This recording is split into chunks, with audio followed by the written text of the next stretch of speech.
So yeah, starting off, I think the dead rabbit that they took is probably as close to the bit in the game where Ellie shoots the rabbit in. Remember that bit? Oh yes. It fucking twitches afterwards, just like utterly unnecessary. Yes. And yeah, I was a bit. I'm still grappling with this version of Joel, and I don't, because I keep on going on about the violence that isn't in it, and how Joel in the games feels very.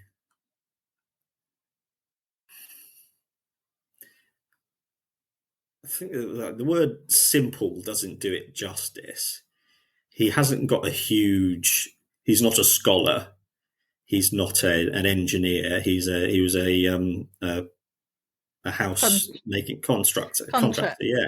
I mean, I love that scene actually where she says like, "Oh, that sounds like really cool," and he's like, "Yeah, everybody loved us," and you can see him just kind of rewriting his own history, and I thought that was quite subtle and nice. Sorry, I didn't mean to interrupt. No. It's so we know he likes guitars, he likes music, he likes coffee, and he loves his brother, and he loves Ellie, and he loved Sarah.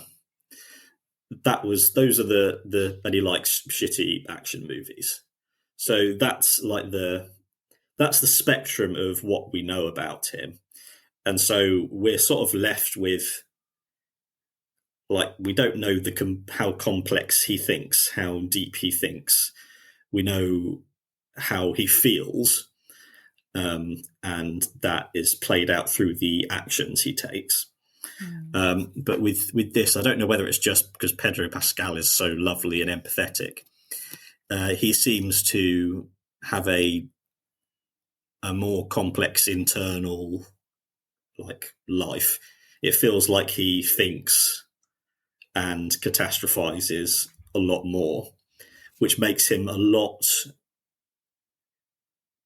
partially makes him feel a lot softer than the original Joel. And the scene where he is, sure, now we'll move on to that. We'll go with the first half of the episode. What did you think of the initial bit and coming to the town and the reuniting with Tommy?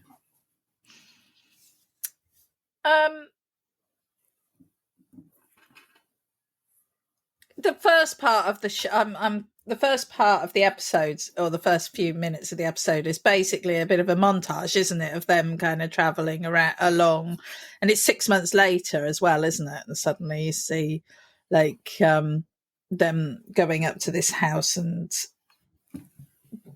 it's not even them, is it? It's the other. It's the owner of the house coming up to the house, and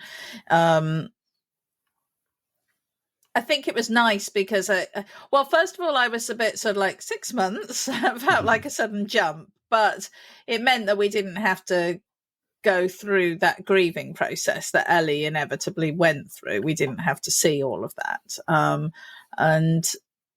And so they could just kind of gloss over that and move on. But it also seemed that they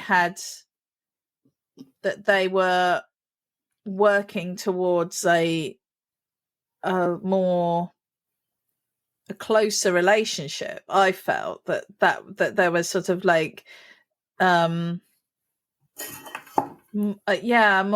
more bonding had gone on between them. They had got into a routine with one another, that Ellie was holding up her end of the relationship a bit better, and she was more mature and more actively involved in protecting them, working towards that.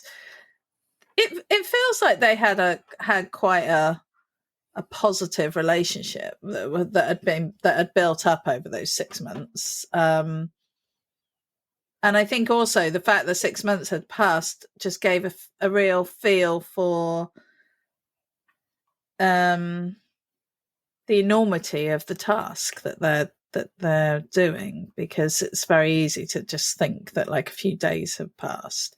And I think in these kind of shows, time is very timey-wimey, to use a Doctor Who reference. Yeah, I mean, it all feels a bit amorphous. You don't really know. It's like, was that 2 days or 3 months? You know, it's very difficult. So I think it kind of gave the idea of this enormity, and I think it kind of gave the idea that they have reached a sort of comfortable alliance with one another. But I'm hesitant about it, because the way that things pan out in the sort of second half of the episode, I feel like that was the wrong assumption for me to make, the wrong impression for me to get. But what do you think? I think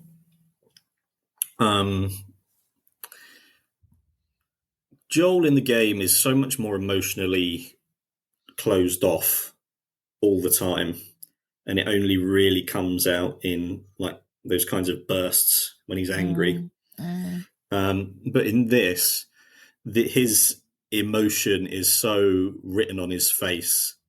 Like the difference between him when we first find him in the apocalypse, when he's putting a dead child's body on a fire, and his face is completely blank. He's just hardened himself up.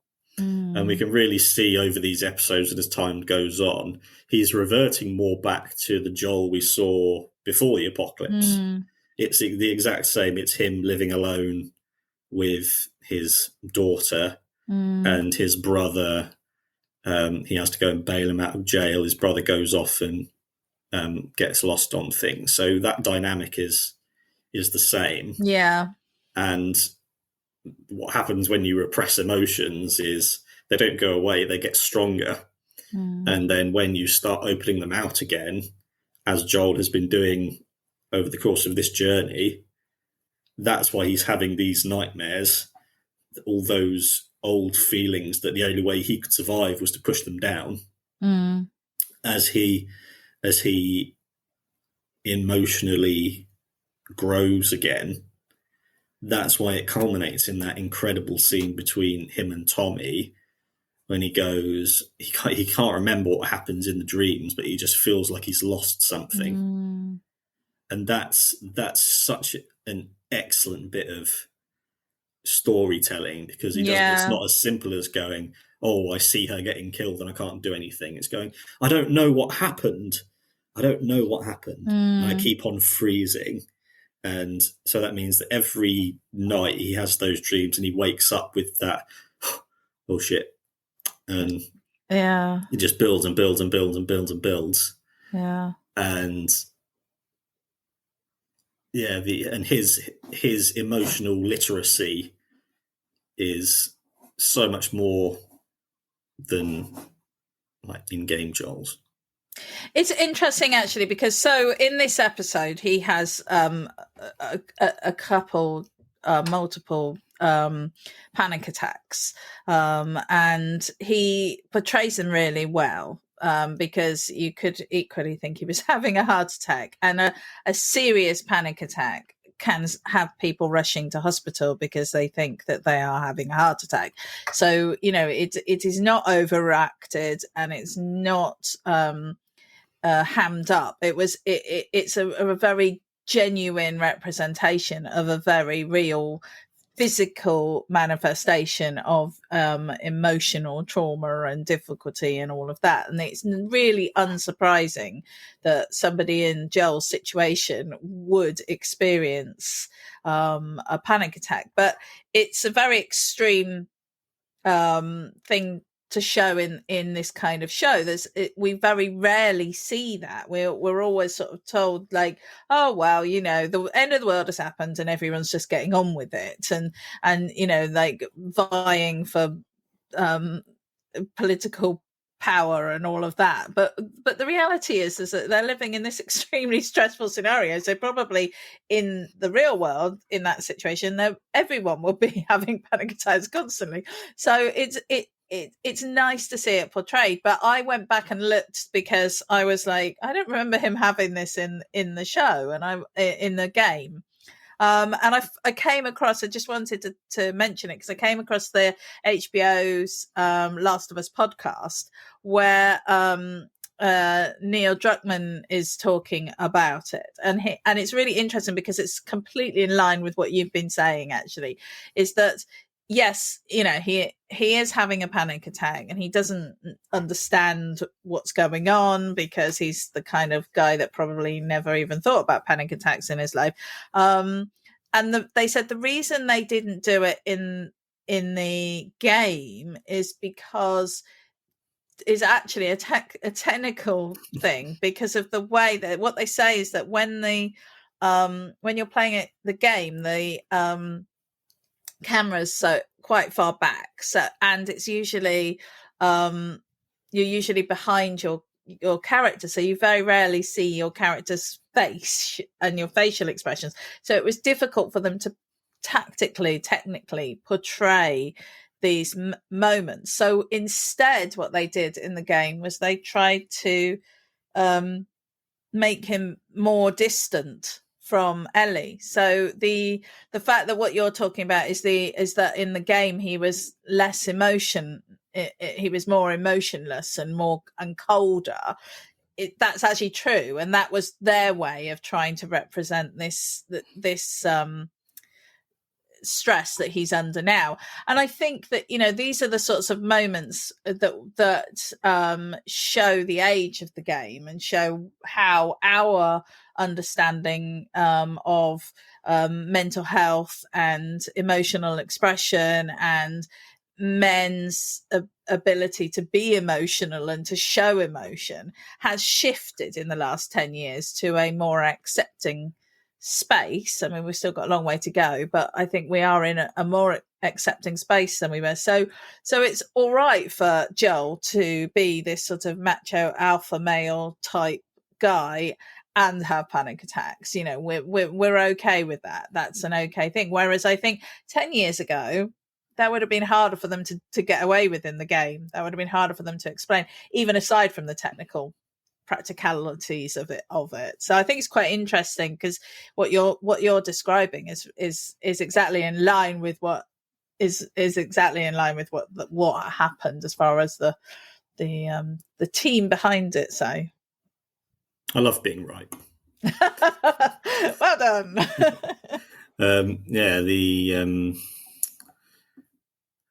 So I think the point we rarely see in general working class protagonists in most media. They're normally middle class to upper class, and there's always been the stereotype that working class and poor people are dull and simple and don't have complex inner lives, which is completely false and ridiculous. They have exactly the same emotional spectrum as most people.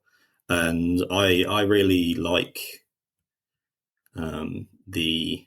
it's similar with Kratos in God of War, when you take these very masculine men and you examine their journey in developing emotional literacy and how it's something that needs to be cultivated, because if you're not taught how to understand what you're feeling, then all you're left with is just being your feelings having power over you. Because I think that's what happens with Joel, certainly in the game, in the at the very end of it. He doesn't know, his just feelings go, we need this, and he goes and follows them. And that scene with him and Tommy was made a lot more. The scene where Joel says we're going our separate ways, that still doesn't sit quite right with me. I didn't really. How did that scene feel with you? Because it never really sat with me when the game either. When he says it to Ellie. Yeah. Yeah. I think it's hard because I think that in our sort of storyland and movie land, we want our protagonists to play out their roles, and Joel's role is as Ellie's protector. So it felt to me as like he shouldn't. Why would he leave her at this point? Why he didn't make sense to me. And also, Tommy's completely unreliable, so I don't know why he would leave her with Tommy.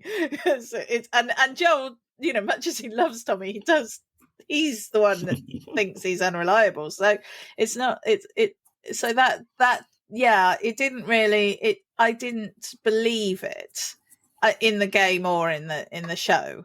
But I'm wondering if that's because neither did he and neither did Ellie. No one believed it because it was just it was something that he was playing. I mean, you could even get more complex with it and say, like, is he just testing? Was he testing himself? Was he testing Ellie's loyalty? Was he testing his own loyalty? Was that actually what was going on? That he was like trying I think sometimes in reality, people try ideas on for size. So they'll like say something that they don't necessarily mean because they want to see if they mean it. And then once it's out there in the real world, then they know whether they mean it or not. And I just wondered whether that was what was going on here. I mean, that feels like quite a lot of layers to go through from a script writing perspective, but a storyline perspective. But I still think that might have been that it didn't sit right because it wasn't right. And eventually that's what happens, isn't it? I mean, eventually that the decision is, yeah. Yeah, I think just thinking about it now, it felt a bit too scripted in the game. But I think the way they played it in this one is a lot more sitting with it for a little bit and thinking about it and how terrified Joel is. And there's often people think they want something, but they actually really don't want it, especially when it comes to anxiety. And I think in this, all he felt was, I can't bear the idea of getting her killed, because he definitely blames himself because he hesitated when Sarah was shot. And he's just going, that's all I've been thinking about for the last few months, and I can't handle that. So the way to fix that is to hand her off to Tommy. And in order to do that, I need to go and tell her. And he just wants, what he thinks he wants is her to just go, oh, okay, thanks, Joel, it'll be okay. And then he can leave. Yeah. And he thinks that that's the answer. But then Ellie gets pissed off with him. Yeah. And we see so much with him and Sarah. It felt like he was the child and she was the adult. Yeah. In that relationship. Yeah. And I really feel, it seems like when Joel falls asleep and Ellie's watching over him, it really feels like he's being taken back to that place. And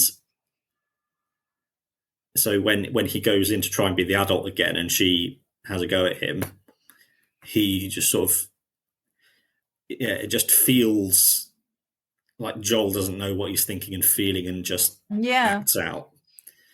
But then he hears Ellie say, it's what she wants. it's not about safety, it's about how he makes her feel. Yeah. And Yeah.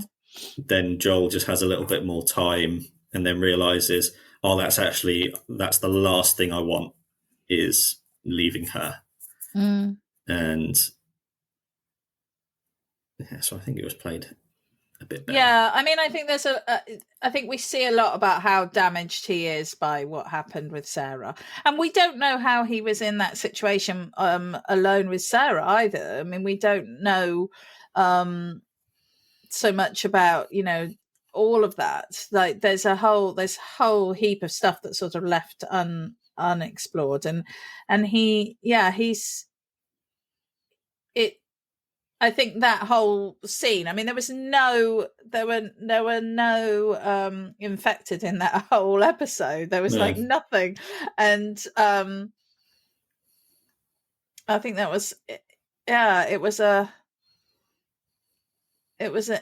interesting exploration. I think we got to see a lot more of their relationship and how, like you say, how he is slowly kind of dealing with his loss and coming back to himself, perhaps a little bit, sort of defrosting slowly. Yeah, and it's tricky with portraying panic attacks in any kind of media, because even though it stops him in his tracks, it is quite short-lived, whereas panic attacks can often completely render someone incapacitated and they can't be controlled. No, you can,